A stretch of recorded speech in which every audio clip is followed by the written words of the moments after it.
भालू भालू। एक्चुअली ये बस एक इंसान है। देखते हैं कोई और इसे पहचान पाता है या नहीं। जेक, तुम्हारे पास 10 सेकंड है चुनने के लिए कि तुम कौन से जानवर को आजाद करना चाहते हो। अगर वो इंसान हुआ तो मैं तुम्हें $10,000 दूंगा। गलत चुना तो तुम एक जंगली जानवर को आजाद करोगे। क्या सच में? गो।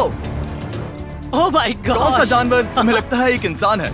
6 सेकंड में मैं किसी को आजाद करूंगा। एलिगेटर। 3, 2, मैं किसे आजाद करूं? गोरिल्ला। तुम चाहते हो मैं गोरिल्ला को आजाद अरे करूं? पता नहीं।